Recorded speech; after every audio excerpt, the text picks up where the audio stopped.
Well, Jonathan, Derek, Michael, it's good to have you back on for another Superman podcast. Yes. Thanks for having us Great back. to be here. Yeah. So we should in our what today is, that the importance of today's date. Derek, why don't you tell everybody what today is? Well, we are recording this on April the 24th, which is Richard Donner's birthday. So it's a heavenly birthday podcast for the big guy. Happy birthday, Dick. Yeah, happy birthday, Dick. That was unplanned, but great. Just one of those really cool things when that happens. Well, in this podcast, I wanted to talk about Superman 2, the Richard Donner cut. And for the listeners, if you have not listened to the first podcast about the original movie Superman, I recommend you go back and listen to it. But you by no means need to have listened to that first to join our discussion today. But at the end of that podcast, we did talk about just a huge success of that DVD release and the extended version that you did, Michael, and how happy Dick was with the results of that. So when did you start the discussion, or when did the thoughts about Superman 2 and that release on DVD come about, Michael? Okay. So I get this call from the same gentleman that I work with closely in Warner Brothers post-production feature side. And he said, they're thinking about doing a Superman 2 Donner cut. And I said, okay, have you talked to Dick? Because I'm not going to even touch that until... And I forgot what they said, if they had talked to him or not. I think I ended up having to call him. And what he said was, kid, are they going to pay you? And I said, yeah. He said, okay, go do it. I was like, Dick, I can't do this without you. Well, I'm in the middle of posting on 16 blocks, and just have at it. I'm like, okay. And so then there was the whole thing about Brando. They cut Brando out of this out of the second film, The Salkinds, because they didn't want to pay him his profit participation, which ended up being like $18 million for the first one on a starting salary of $2.3 million for 11 days worth of work.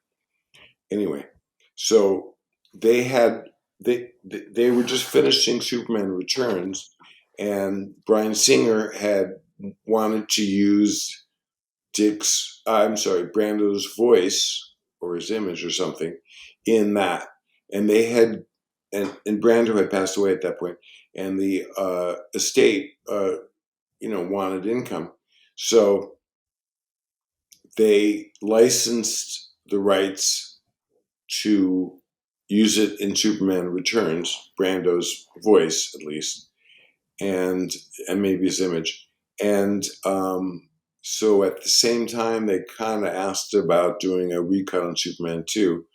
And then when I started on the project and we were up and running, I get a call from one of the lawyers saying, is this going to be anything if we can't get Brando's estate to agree to it? And I said, I don't think so. If it doesn't have him in it, then you're not really doing it justice. So they went and got it, and they might have paid a little extra money for it, but so it was Brando's estate and his involvement that actually allowed this to go forward. Well, that was the domino that fell that allowed it to happen. But Michael, I think you're leaving out a little bit of the role that you played, because as Dick always said it, and this could be his perspective, but he said you had put that idea in his head and you had pushed it a long time, and that you had brought up because they called me. I never came up with the idea of doing it. Well, his version is that you really you pushed it and you made it happen, and that you are the grand instigator of the whole thing. Okay, that's not the way it happened, but I'll take any credit Dick gives me. I'll take anything Dick gives me. Dick has given me my whole career. So then, Derek, what was Dick's response when the ball started to kind of get in motion? He was working on another film, right? Yeah, we were deep in 16 blocks, and having had the experience what Michael and Jonathan did on the the Superman the movie DVD, he trusted and which had was which was 15 years earlier. 15 but he years. had that faith and that trust in the process, but didn't really know what it meant, and didn't really trust, honestly, that this was really going to happen in a meaningful way, and what that would mean. And along the way, as Michael would educate him on what he was able to do and how much of the stuff that they were able to find, and how much, Michael's research was exhaustive, and they had, they had the continuity reports, they had all the editing, they knew they could go back in and find everything. And Uh, the reality of it the paperwork. eventually came The to him. Yeah, the paperwork, paperwork. not necessarily the film.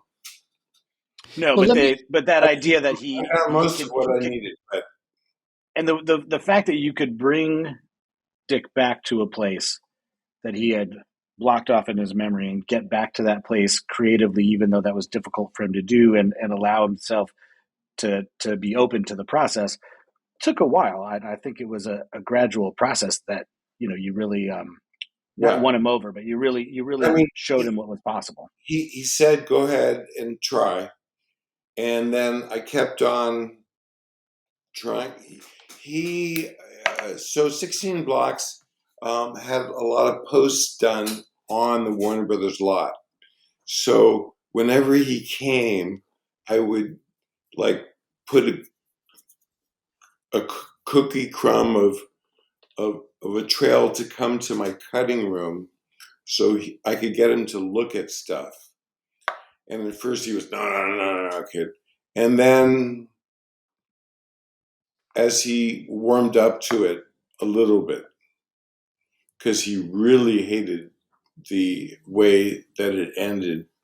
I don't even think we talked about this as much in the first podcast, but he really hated the way he was let go of the first one and couldn't finish the film the way he wanted to.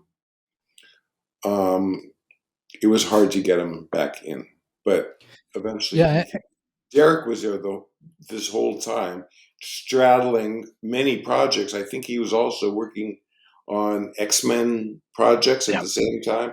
So he's doing Yeah, they all were these doing two. kinds of things. Why don't you have an X-Men poster behind you?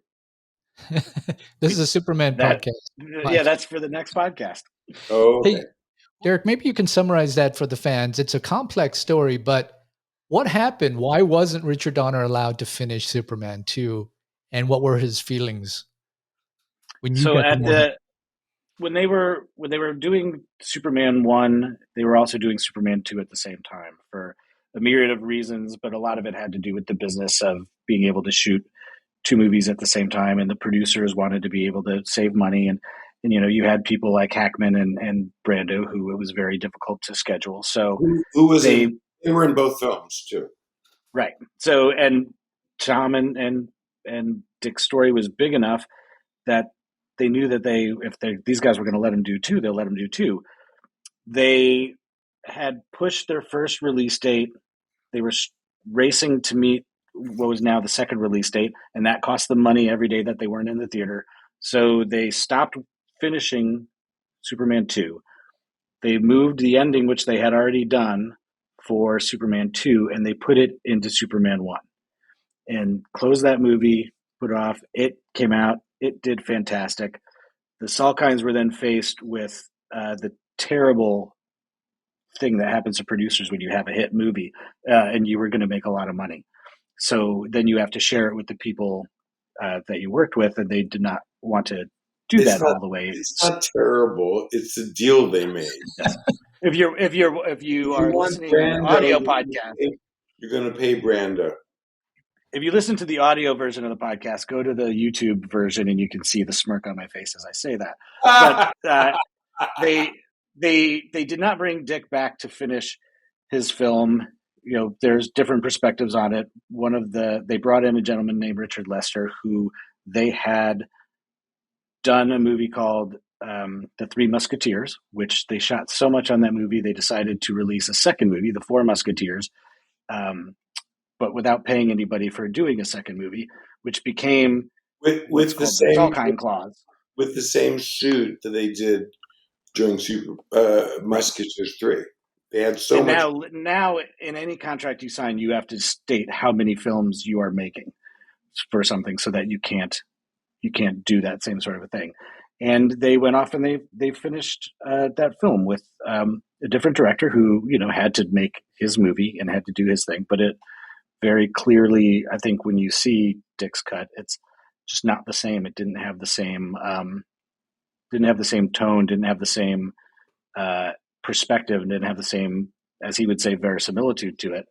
And that was very difficult for him. He was to see it go on and be a successful film, but not be the one that they had started, and not be the one that they had created these relationships with people for, and to have somebody else finish out Chris's scenes in that movie was exceedingly difficult for him, and to be known for that film, and then to be known, because some people would confuse it and think that he did too, and to not have the control over that was very difficult for him. And it was a vulnerable thing for him to go back and revisit that part, because it hurt him a lot.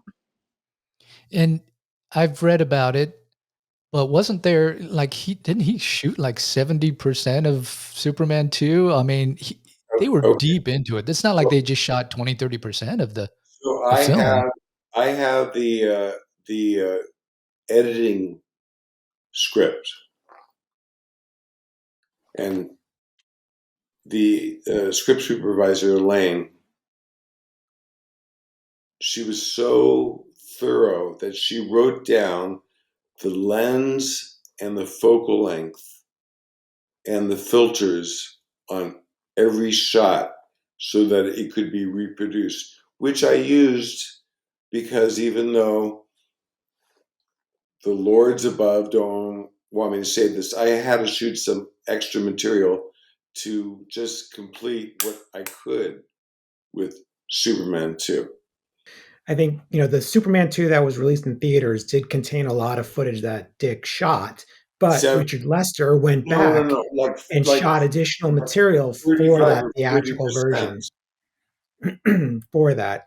So there was a lot of material that Dick had shot on Superman 2 that had never seen the light of day.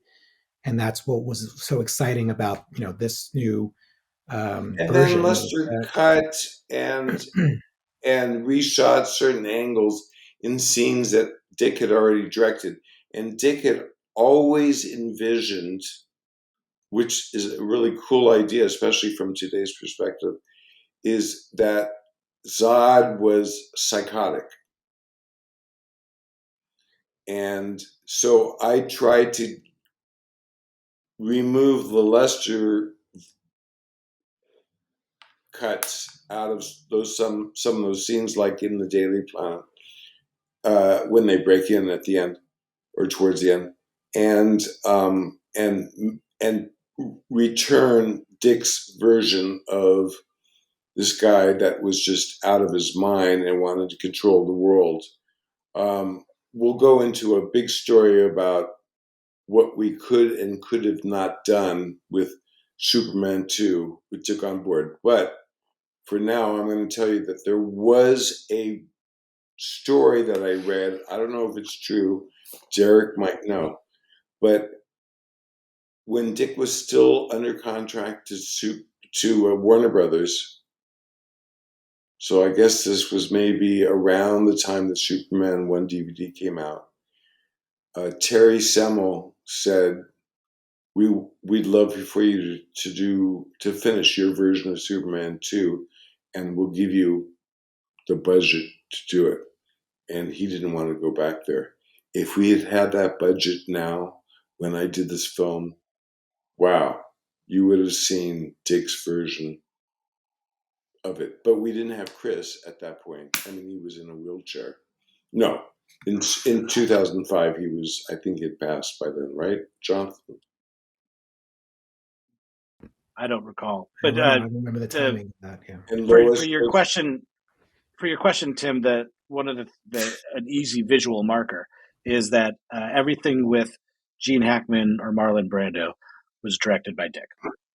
Because it was one of the reasons that they did the movies at the same time. In order to get them out, they had so much time, so they had already done all of their things with. Yeah, it's just that's just smart scheduling. Also, Valerie Perrine, also Ned Beatty. Right. The two cheap actors were Chris and Margot because they were relative unknowns, as they say. Unknowns, right? And they were signed for 2 pictures.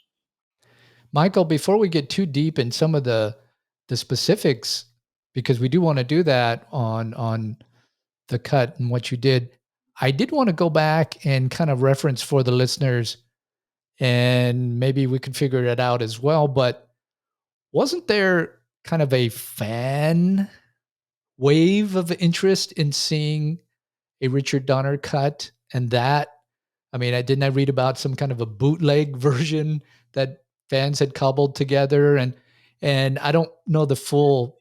They didn't have access. Of that, but how much of that, Derek, was Dick aware of, or did he just want to put it out of his mind? And then I'm just curious. What did you hold up there, Derek? It may or may not be the bootleg version that somebody made at some point. I mean, this bootleg version of Superman 2 restored international cut. They didn't have access to the Donner footage, so no, it's not exactly. It's not what you were able to go back and do. But people, to your point, Tim, people had tried to cobble together things and put together, and there's super fans, there's internet sleuths that had gone and tried to cobble from various foreign editions, et cetera, et cetera. But it speaks to the as Dick would call it, the want to see. He would say there's a big want to see for this, which was in his mind incredibly difficult to comprehend because he couldn't actually finish the movie. So what did they want to see?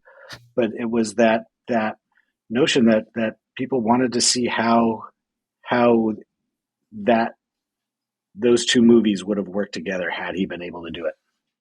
Jonathan, I want to get your perspective on this, having worked in the home entertainment field. But when a studio executive hears about a fan bootleg cut of something, I mean, tell me what's probably going through their mind and how that played into what that phone call was that Michael received from somebody at the studio saying, "Hey, we have interest in a Richard Donner cut."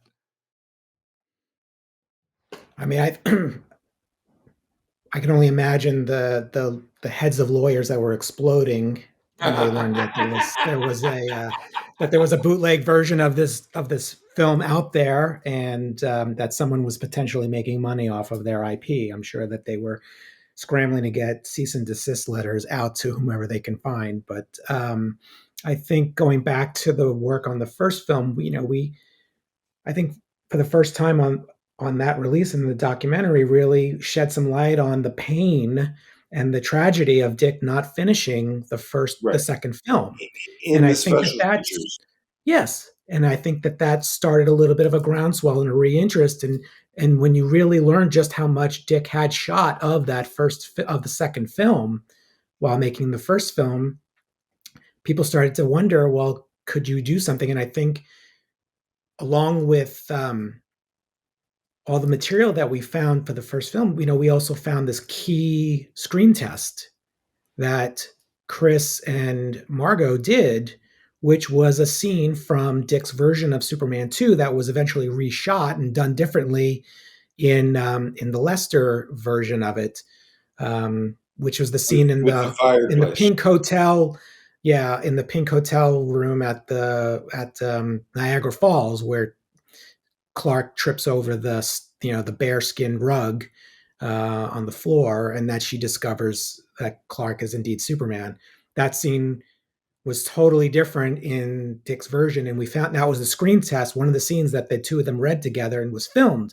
So that was, another piece of the puzzle that went into the realization that, hey, wait a minute, I think there might be some opportunity here. And then the idea, Superman was about to have a resurgence theatrically with Superman Returns coming out, which was an homage to Dick's film, in its aesthetic and style of approach and linear storytelling.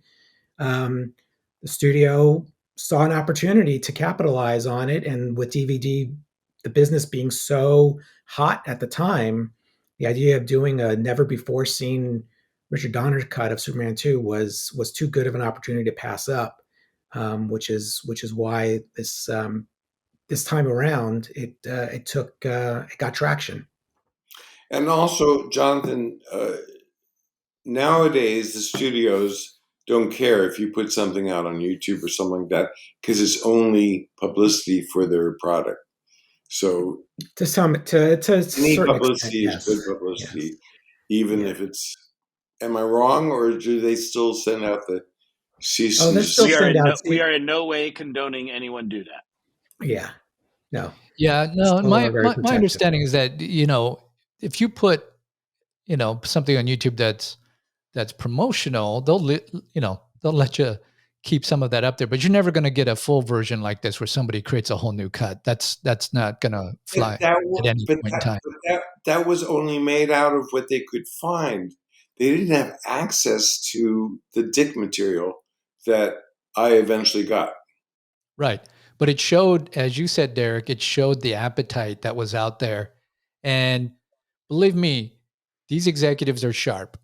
At home video, they saw the potential that when people are buying a bootleg, if you give them the real thing and you give them some extras and you legitimize it with the director, with Richard Donner, and you put his name on it, that it would be the basis for some real revenue and It didn't. It didn't controlling of really. the idea. It didn't really go that way. But so the guy that okayed the starting of the film left Warner Brothers Home Video relatively early, and someone else came in, and they inherited the project.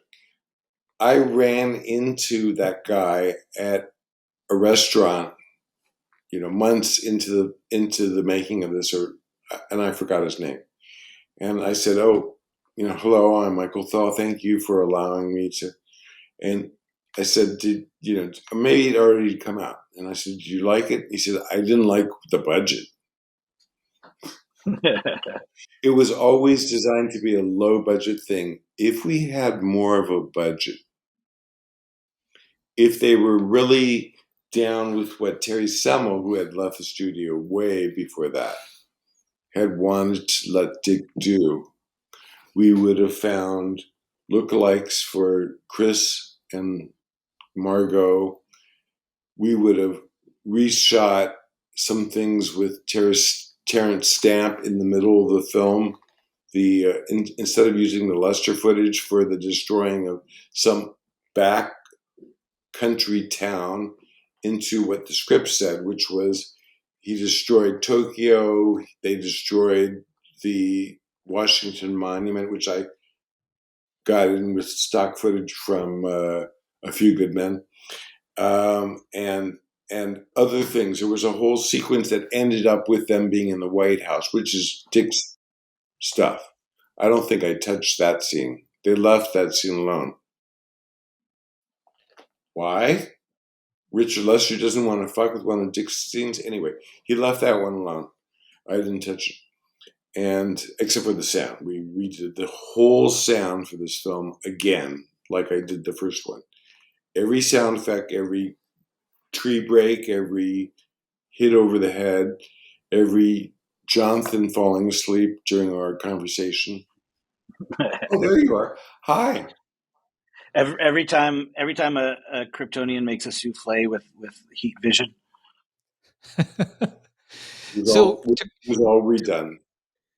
so the beginning of this, though, Michael, is you have to now get the assets, don't you, for Yeah. Superman 2, which Yes. maybe were still in the UK.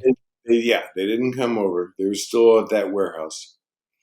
So they again put it on a ship because it would have cost too much money to send another 6 tons on a plane. So I'm sitting there using the work print, which I could get them to send over fast, to to sketch out an idea of what it was going to be like. And then it was always a discovery process with the tireless negative vault at Warner Brothers, going through unmarked negative because the Salkinds never paid Technicolor their bills. So Technicolor said, fuck it, we're not going to mark what scene and take everyone is. And they went through, and the way you put negative together on a reel is you splice it at the beginning and the end so that when it comes off the reel, it's all one long thing. But Technicolor didn't do that because they weren't getting paid. So when a take would come off, it would just fall on the floor. And the poor negative guys had to go through every single thing. The guy that did Superman 1 was named Joe Botano in negative. And then I forgot the gentleman's name I'll give it to you later, on Superman 2, who worked for Joe on the first one, so he knew the routine. I was fighting with for their time in negative because they were also trying to finish Superman Returns. But that was just 8K videotapes that they were moving back and forth. It wasn't time-consuming film. Reels. So then, Mike, you're going through that. What was kind of the decision making on? Because I know you did have to keep, or you did keep some of the Richard Lester footage, didn't you? Oh yeah, and again we had to put the same ending on the end of Superman 2, which was the original ending for it. I use alternate angles and takes on a lot of this stuff just to give it a new perspective. To go back to your original question, so Dick shot 75% of his script for Superman 2 with all the cast and characters and some of Lois and Clark. When it came out, it was only 35% of his footage, I think, on the original Superman 2 Richard Lester cut that came out. When I finished with it, it was 80% of Donner's footage. So you say to yourself, hey, wait a second. You said 75%. He shot him 75%. Well, the extra 5% was I had to do a recap at the beginning to bring you up to speed of where we left Superman Dick's version, Superman 1, to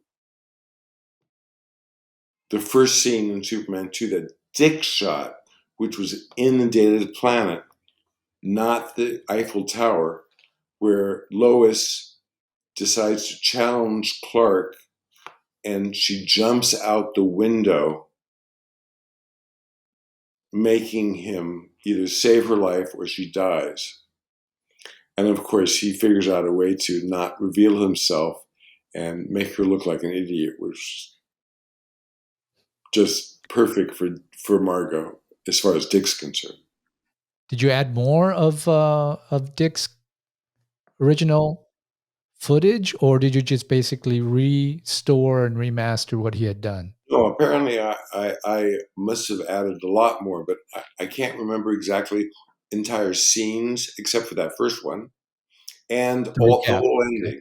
So when Perry White his toothpaste is going backwards in his thing because the world's spinning backwards, and then that whole end scene in the office with her asking him to get a pizza, but all the Jor-El stuff, you went back and put in Brando's performance instead of Susanna York's, and a lot of the stuff that was in the Fortress of Solitude. I forgot about that.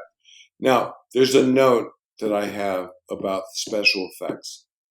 I was given a certain amount of budget to do new special effects that went beyond the original budget. And it's because the people that budgeted my original budget did not read the script and did not see that there was all these scenes that Marlon Brando had to be added back into that were special effects. So I had only so much time to finish special effects, which were being done at the end of my process.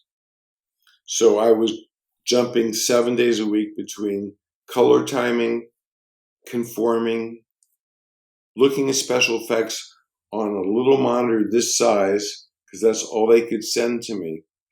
And when I finally saw it all cut together, there was many changes that I wanted to make special effects that I could have told the effects company that they needed to do this because they were incorrect, and some things that needed to be massaged and look better.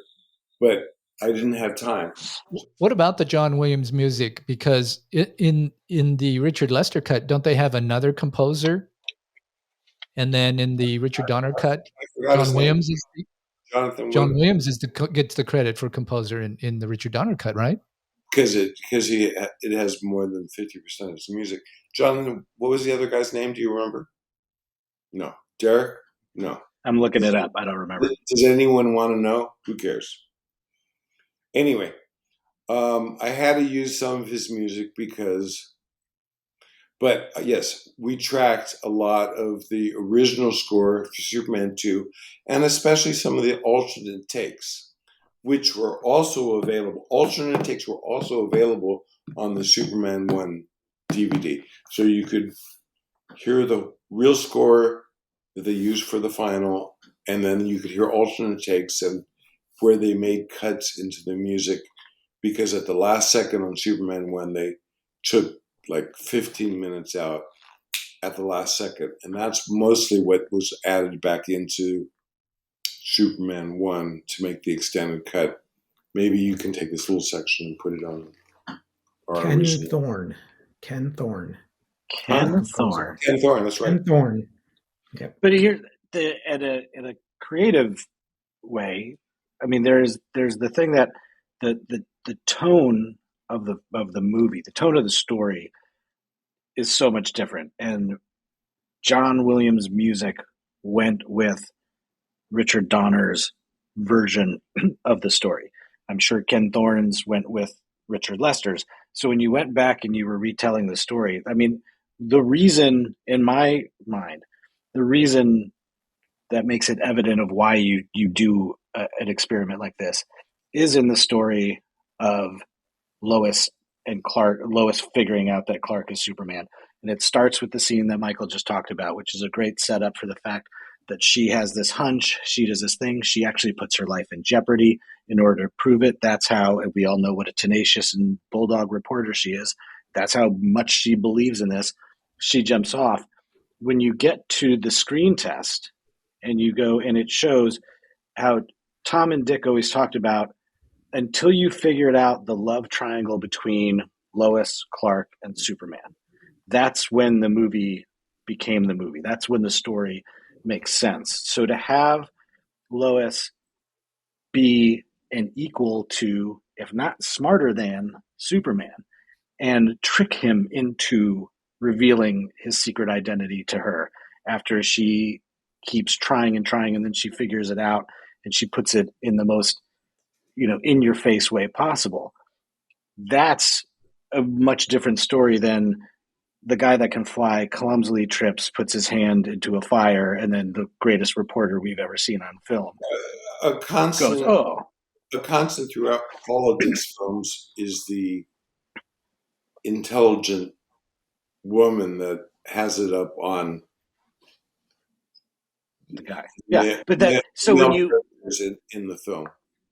so when you're restoring that heart to the film, you have to restore the music. The Williams music goes with that, and so you have to. I don't think that there's any version where you could have not married those two back. Superman 1 and 2 were not sequels. They were one story.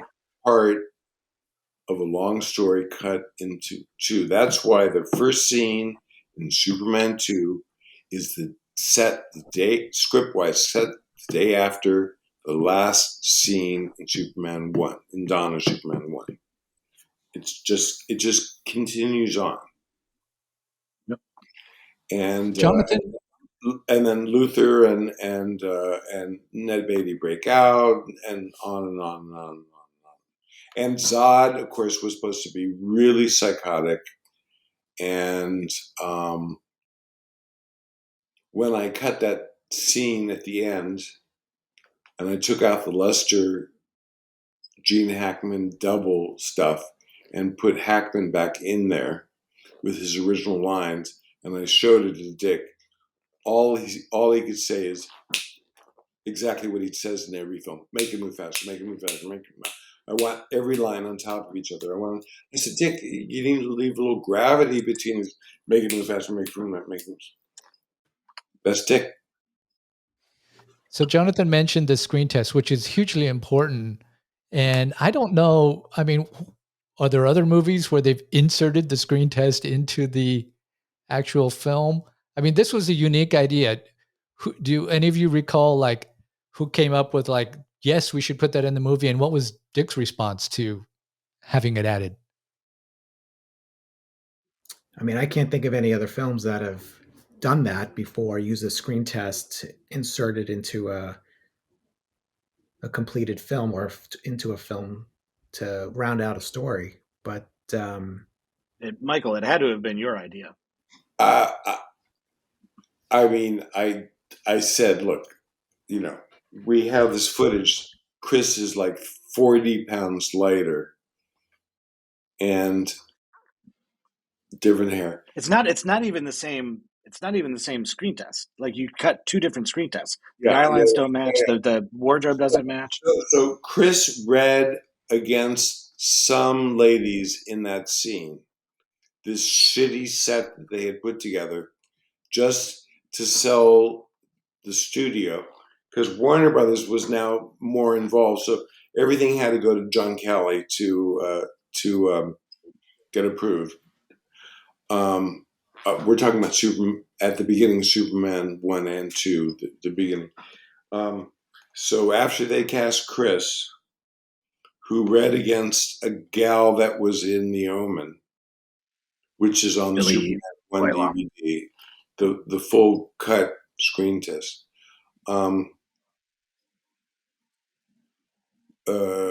He shot that Superman 2 scene against Leslie Ann Warren and Ann Archer. God, they were gorgeous women back then. But he didn't want gorgeous. He wanted spunky. And so when he found Margot, he clung on to that. And that's, and any of you watch the special features, you'll hear him talk about. And so I think it was one, because he shot two cameras. So one was Chris, 40 pounds lighter, and the other was Ann Archer, I think. And then Margot had already done one as well too, but maybe it was against a voice actor. It wasn't against Chris. So I cut the two together, and he was just so happy when I showed it to him. He couldn't believe it. And I was like, Dick, it doesn't match. He doesn't look the same. I don't care. It's so much better than the tripping over the polar bear. Well, it was the point. It was by doing that, the audience could see, and Dick understood early on, and Michael, you always did a very good job of reminding him that, like, we're not saying this is your completed movie. This we're not selling this as this is exactly. I think we put the thing in the front. This it represents how it was originally conceived and intended to be done. Yeah. And there was that notion, but I remember him saying, like, he was like, that's it. That's the relationship. Mank wrote that, by the way, as originally conceived and intended. You don't need both adjectives, just one. Oh, you wrote it.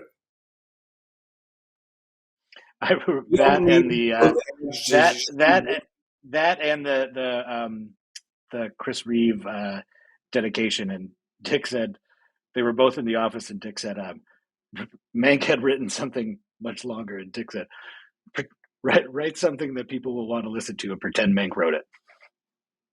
And I wrote it, and I gave it to Mank, and Mank went, yeah, that's good. We're going to have a conversation about this afterwards. Well, I thought that scene, it's unique in so many ways. And, I know that fans talk about it as well, but it's such a unique thing. And just to think about using it and to put it in, and then the way you framed it, this is as the movie was originally envisioned. This is not the final subtitle when you hit that scene saying, ignore the continuity. We tried to make it. I just rewatched it, and it didn't bother me much at all. And I watch films all the time, and continuity does bother me. But I'm caught up in the relationship, as you said, Duke. It works. Get in and get out if you're doing it cheap. And then I watched but the audience wants that relationship. That's what you've been doing, and because you set it up with the scene in the beginning and everything, and you're going, and then the little kid falls, and she makes it. You are wanting Lois to see through that thing that's keeping her from the person she really loves and all that stuff. It's why both movies work, because of the love triangle. And Dick and Mank figured that out early on. And this, again, to me, it's the whole reason to do this experiment, because it shows that that's the heart that make the movie what it is. And I mean that for both of them. So when I showed the movie to Dick at a certain point, I said, we have to use Lester's ending, where she comes into the office the next day and she knows, and she's disappointed, and it's kind of a sad scene. And Mank was in the room at the time, and he said, you can't use that. And I went, okay, why? We don't have any other endings. He says, because Lois was never in love with Clark. She was in love with Superman. So this scene doesn't make any sense. And Dick said, yeah, he's right. Because he always steals from the best. A good director listens to everyone's comments and takes the best ones. And guess what? Who gets credit for it at the end of the day?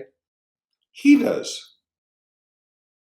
He's been directing for so long that he'll listen to anyone's ideas, and most of the time he'll probably use them because they're better than what he had come up with, or they had come up with, or whatever. Anyway, so I said, okay, so now all we have is spinning the world backwards again. We just did that on the first film, Dick. We can't do that again. Use it, kid. So Paul Hemstreet comes into the cutting room again with Dick and says, we can't use the same ending again. And Dick says to him, if you want my name on the film, you have to do it my way. And he went, all right. And that's why it's called the Richard Donner cut. So then Derek, what was Dick's take when he saw this final cut put together? Do you recall? Oh, I mean, well, I remember first going in and one of my favorite memories was, I think Michael was like one of the first times that we actually went in cutting room and you let me hit the button to delete the throwing of the cellophane S. There was that was I will always be indebted to you for that because that was so cathartic. I seeing the final thing for Dick was really kind of interesting to see because there was um, there was a governor on how elated he could be because it showed Still wasn't what it showed what should have been, and it showed the promise, and he was exceedingly grateful, and he's always very proud of what it is and what Michael did for him. He would say, um, giving him that experience to see that, and for other people to be able to see what they were intending to do and to have that reaction was gratifying. Definitely, he was very happy about it, but he also um, the the emotions of, well, had we been able to do this, and then what could have gone on next, and the entirety of as it was getting ready to come out, and we started seeing the art for the first time. I'll never forget. He saw the art and he saw how big his name was on it, and he said, "Oh shit! They're like really, they're selling this as like this is the Richard Donner cut." And I said, "Yeah, that's but why we're doing it." The original artwork was like a cartoon, and Yeah, it was supposed to be a box set of the documentary that this big long documentary they shot on Superman Returns. That was one disc, and then Superman 1, 2, the Richard Donner cut, and 3 and 4. Was there a 5? yeah. Nope. Okay, so 4, and they were all like this cartoony drawings. And I said, Dick, I said, this. I'm repeating myself, I'm sure. This is horrible. This is a new cut. It needs to have power. It needs to show that this is something completely different. And that's what's behind Derek right now, is what we got them to do. And they were very happy with it at the end of the day. They had that poster on the front of Warner Brothers, and they left it up there for 9 months. Dick was one of the first filmmakers. I don't know, Derek, you might know, on Lethal 2. He was one of the first filmmakers that took the main title sequence and put it at the end. So the only thing at the beginning of the film of Lethal 2 is the Warner Brothers logo that Michael Kamen wrote this Warner Brothers cartoon, and then slam, you're in the middle of this chase, and Mel is pounding on the roof, going woohoo, and Danny's sick of it already. Different Patience film. was not one of Dick's things, so if you could do the credits at the end, he was all for it. Right. So I learned two important lessons, more than two, but the two that are most prominent for me that served me well in my in later years in my career from Dick. One was the meaning of the word verisimilitude. You know, when you see when what you see on screen feels as though it's actually happening, that's when you have verisimilitude. And then the other thing he taught me was the power of brevity. I remember he gave me a note on timeline. He's like, "Got to cut it, kid. Got to cut it. It's too long." It goes brevity. To what Michael was saying, brevity. And I had never heard the word brevity before. You know, it's always edited or shorted and all that, and brevity. And that was it. And then I continue to remember and recall that that lesson that I learned. And to this day, whenever I'm cutting pieces of content, it's always like, let's get to it. Let's get to it faster, brevity. Let's do it. And I have Dick to thank for that very valuable and important lesson creatively. I loved when you're sitting on set with him and he's shooting, and the as you mentioned, the script supervisor, they usually have to have a pretty good rapport with him, because he sits there and as the scene's going, he's all right. This means this is what we're going to use. Now I'm cutting everything they're saying. Now I'm cutting everything they're saying. Like he's editing as they're acting, as the shot is going on, and he was doing it. And some people would get very confused by it, but it was just him and the script supervisor at that moment. He was editing while he was filming, and I thought it was one of the most unique things I'd ever seen. And that was really apparent on 16 Blocks. Oh yeah, actually, Bruce Willis talks about it when they did the HBO behind the scenes thing, and he was like, one of the things I knew he said I knew I was in good hands because I watched the guy edit a scene that I wasn't in. He said I watched him edit it while they were shooting it, and he said I'd never seen that done before. He was on the set. Interesting. Yeah. So the one thing we haven't really talked about are some of the extras that were on the Richard Donner cut. Derek, what do you recall of those extras? And I think you recorded a commentary again with Tom and Dick for that as well. I remember we worked with I think it was New Wave or New Wave Video. A gentleman named Constantine Nasser was our producer, I believe, and they were great, and they were very everybody always wants to do as much as they can and more than we're given the budget to. And I'm pretty sure Constantine was with me the day that Tom and Dick sat down to do the commentary, and I'll have to watch it again because I don't know how much actually made it onto the discs, because whenever it would get to the lesser parts, they were honest, I'll say. And I'll never forget the moment you're watching the scene where they're blowing up the little town, and Dick, who was deadpan as anybody could ever be, just was like, stop, hold on, wait, stop. You accidentally, you're showing us, this is like a TV show. I think this is the A-Team. I think we're watching the A-Team now.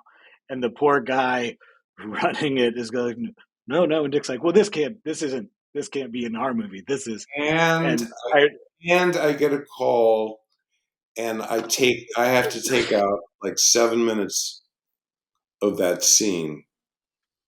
And at the very last second, we're cutting it out. They would go through and they would not attack anybody personally, but they would have the experience of the two of them watching some of those scenes for the first time. And they were just gassing each other up. And there was a catharsis to the moment of the two of them being able to see what they had envisioned and be part of the thing and be part of this new moment. But they did not care who was going to hear it. It was just for the two of them. They were having, I would say, one of the best times. And it was hilarious and also very sort of heartwarming to watch the two of them just needle each other. And Tom, who could give as good as he could take it, would sit there, and some of the lesser stuff, he would try to convince Dick that he had directed it and tell him that he had a much inflated image of his prowess as a director. And it was, I just remember seeing Constantine's face through the thing sometime, and that there was a bead of sweat on that guy's head that I'll never forget. Well, now I have to go listen to it because probably most of it got cut. But if any of it got left in, I want to hear it. No.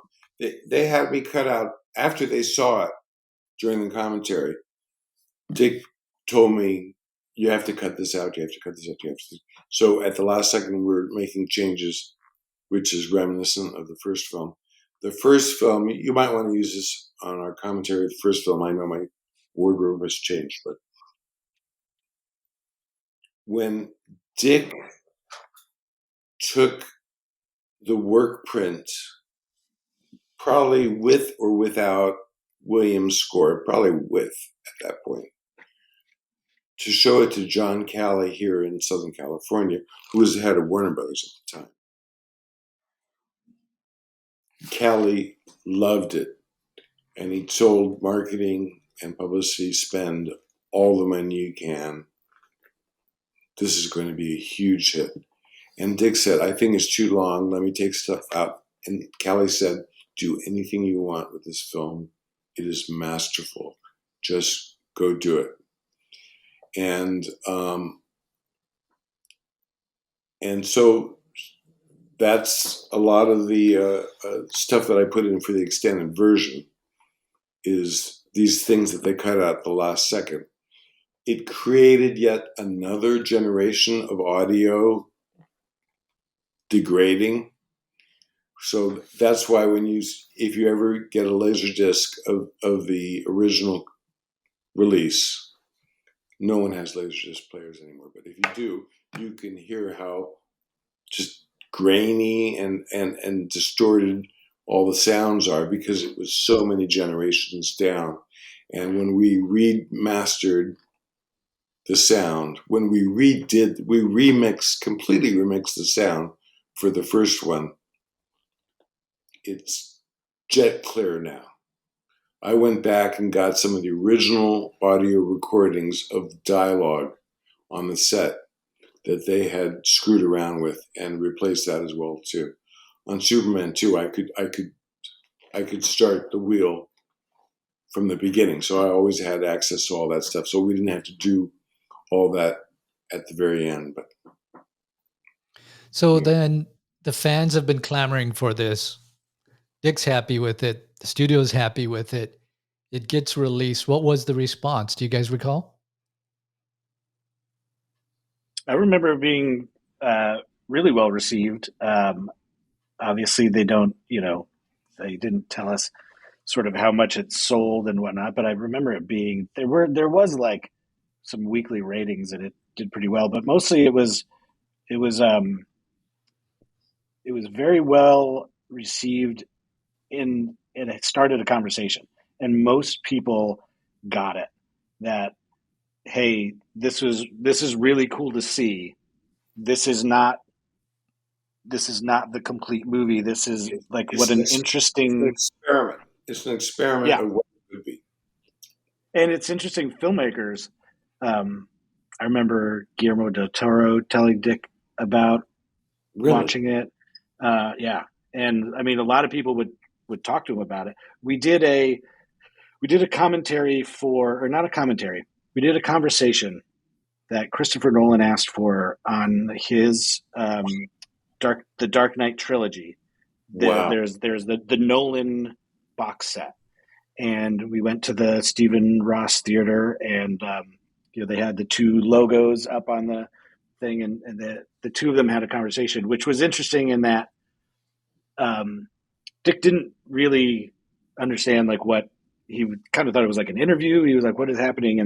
But Nolan just wanted to talk to him about their experiences and doing it, and it broke free when Christopher Nolan told him that he had been, as a kid, he had been on the Fortress of Solitude set in England, and that he had picked up an iceberg, and he could pick it up because it was styrofoam, and how that engendered his love for practical effects, and that began a conversation between the two of them, and that then Dick sort of understood what the in was and what the conversation really was, and I remember Nolan talking to him about and talking to him really as someone who could understand what's that like to see your, not quite fruition, but kind of, and go back and visit. And it always made a lot of interesting conversations. And it was sometimes he was very guarded about it. But if he thought you could relate to it, it was a really interesting conversation starter for Dick and other filmmakers. Many filmmakers have said that they always look at Superman 1 as a guiding light. Sam Raimi for Spider-Man, Nolan for The Dark Knight. There's Favreau. others. Huh? Favreau. Jon Favreau on Iron Man. Iron Man, really? Mm-hmm. Yep. So they all look to that, And I would love to see that interview that you just talked about. I would love to see that. That was cool. I'll tell you one of the great things about it. You watch it, they have a conversation about music. And Nolan is from a family of accomplished musicians and is technically proficient, and I believe plays some instruments and everything. Dick is famously not, and doesn't know anything about music except for what he likes or what he doesn't. And they have a conversation about their approach to music and how Dick was like, he said, John Williams it would be frustrating because he said, I couldn't tell you what's wrong with it, but that's not right. And then when you find right, I can go, oh, that's the thing. And in these weird layman terms, tell him how to push it out, where Nolan would get all the stems from all the different pieces of music and he would actually lay them in and deconstruct the music and reconstruct it and everything. And he told Dick, Man of Steel was going to be coming out, which he produced. And he said, we knew we couldn't do Williams' score. He said, so Zimmer wrote their score as a duet. He said, if you lay them on top of each other, it's a duet. And in the quiet parts of John's, theirs is bombastic, and in the bombastic parts of John's, theirs is quiet and everything. And I've done it, and it's pretty fascinating. So when on the scoring stage, when they went where London Philharmonic, so it was probably in London, and John Williams conducts the opening credits for Superman, and Stewart pulls Dick over and says, my God, that's Star Wars. We can't have Star Wars. And he said, forget it, kid. This is great. This is great. This is great. And it went on to become one of the most iconic scores of all times, including Star Wars. I think The Empire Strikes Back score is even better than the original Star Wars, but that's a better film. Dick always tells a thing where he says the first time he heard it, he said when it goes dun dun dun, Dick always says that's it. The song singing Superman. Yeah, right.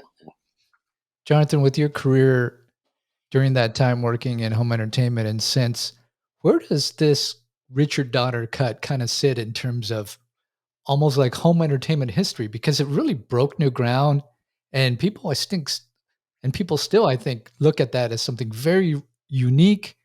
And I think we've just mentioned that other directors have referenced this whole story of this kind of completion of the Donner cut. What are your thoughts? I mean, I think and I may be wrong in my timeline here, but I think it helped spur on other filmmakers to take another look at their films again, like Coppola with Apocalypse Now, or trying to think of other filmmakers that have gone back and looked at their films and done them differently. I heard they might do one of Blade Runner. I think they might be interested in that. That's right. I think, yeah. Well, I mean, but that's a good point. I think guys you're talking about are extending their cuts. Now look at Lord of the Rings. It came out 2 hours 40. Then he releases at 3. Then he releases at 3:25, and then now it's close to 4. The first one, just the first film, he made 3 other times, bilking the studio for extra cash to feed into Weta, which I was just in Australia. So cynical, Michael. So cynical. I went to Weta. I happened to get a personal tour by hapstance, and I sat in Peter Jackson's chair in the dubbing stage where he sits and listens to the mixes and gives comments and stuff like that. I'll send you that picture as well too. Did you just sit there and say longer? Bilk the studio. Well, to get back to the point though, Jonathan, is that, I mean, this came out in 2006. Is that right? And I came into the group around 2007. And I mean, it was just a big thing if we could ever get an extended cut from the director or a director's cut. I mean, it seemed like that was always a conversation in the group, or people from marketing would be asking, because there would always, is that a possibility? Is it? And we would go back, and sometimes the answer would be no, pretty much everything was used that they want to use. There's no chance for that. That's But the reason. if there was ever a, yeah, we think we could get at least, 5 to 10 more minutes out of this so that you could, legitimize calling it a director's cut or extended or something. There was always a Yeah, I huge think business interest yes, I and think that giving the fans an just alternative.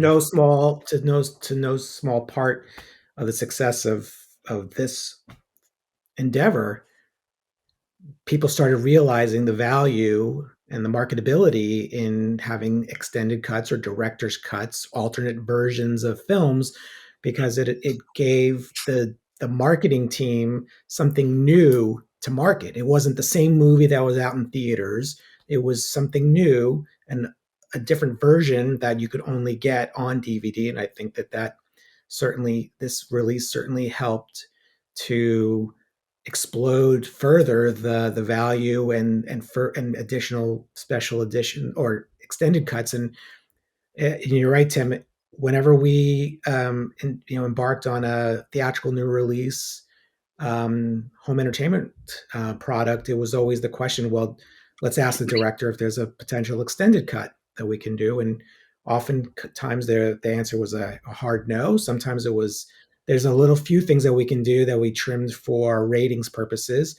But then there were other filmmakers that really embraced it and saw it as an opportunity to not necessarily say that this extended version was better. It was more about an opportunity to have another creative conversation, another conversation with the fans, Look at what Zack Snyder did. with film fans. And Zack Snyder was famously very, very supportive and always came to the table after with an extended version. And in some cases, those extended versions were just as enjoyable as the theatrical version. So there was always that. And then there are I think times where. Sorry, continue. Superman 2, the Donner cut was really one big special feature. That's the way I feel. It was a special feature. The little doc that they made, I wanted to make a real documentary. At the same time, they wouldn't let me. I wanted to interview Richard Lester. I would have gone after him hard to get him. I would have wanted to hear both sides of the story. When we did the first Superman 1, I wanted to hear the Salkinds side of the story. They didn't want to be involved.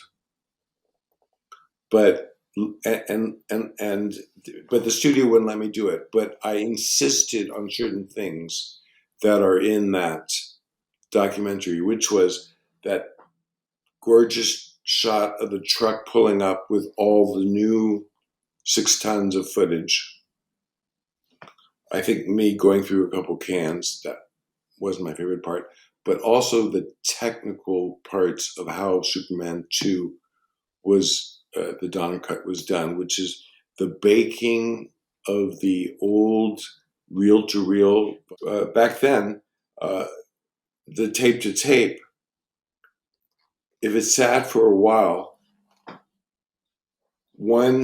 something that was on one wind of the tape would bleed through to the other wind, so you would hear double sounds. By the way, Superman 2 was always only finished on HD. I tried to finish a film version for them. I'm not sure if they actually completed all the special effects and cut them into that negative. It looked horrible. The negative was in really bad shape. When I saw prints of it, I'm not sure what they could do to fix it. They could in post, but the cut was only ever HD. It wasn't 4K. It wasn't on film unless they went back and fixed it. And I've offered. It is a fascinating thing because it exists on so many levels. There's the story of the movie that didn't get done, and the drama between Salkinds and Dick and all that kind of stuff. Then there's the actual creative in-world story reasons that the movie is different. And then it is a thing that, and I didn't know a lot of this stuff. I wasn't, but you would see the quite Herculean task that Michael went through of restoring all of this and going through and finding somebody's notes from 30 years earlier and putting them together and everything, and then running that through the personal filters of himself, but also Dick, and the things of the sheer filmmaking aspect of it is, I think, unparalleled in any of these other versions of doing this, because most of the time when they're doing it, the things are preserved to a place where they can, because people know they're going to do it now. Maybe like the Citizen Kane one that they kind of went back and redid, or not Citizen Kane, but the other Orson Welles one, the wind thing. But to go back and find the stuff which was never, and as you documented earlier, the neglect, and there was never any intention for this to see the light of day. There was quite literal scraps on the floor. And to get it back and to be able to see this, I think is truly magnificent. Thank you, Jared. Well, it's an extremely unique story, and I think it's, there's so many things that are unique about it, but it's a unique home entertainment story. Mm-hmm. Because if there wasn't DVD, I mean, yes, there was Laserdisc, but the DVD format and the popularity of that format also allowed for the studios to find a business justification to do this Richard Donner cut. And, it fits right into that story, which is terrific for Jonathan and I, since we worked in that industry for so many years. And there's so many elements to that besides just filmmaking. But then the whole thing of just the importance of Superman 1 in terms of just the whole popularity of superheroes. I mean, just what it kicked off in that, and how much influence you mentioned earlier it's had on other directors. And then the whole popularity of director's cuts and extended cuts and everything that it was also a part of really doing. And yet it stands alone because, as you said, Michael, it was really one story. And extended cuts are not one story. They're just a little more footage you shot, or a few more scenes or something. Or even a director's cut, it's just a different version of a contained story. This is really unique because 2 films, 1 story, always meant to be shot. And then, I mean, it's just such a terrifically interesting bit of film history. And having you guys on to talk about it, I mean, I found it fascinating. And if they had given Dick some more money, we could have done a real Superman 2 that would have, because Mank was around. He could have written the end. We could have reshot some things. Terrence Stamp was still there. Sarah Douglas, Jack Halloran, they're still all around. We could have done and have Mank create a proper ending to this, because they always intended to go back and think of a new ending to it. Well, guys, this has been a lot of fun. Thanks for coming on the podcast. I think it's going to be really enjoyable for the fans to hear these stories. Thanks, Tim. It's been great. Agreed. We live. Thanks for giving us a place to tell them. Yeah.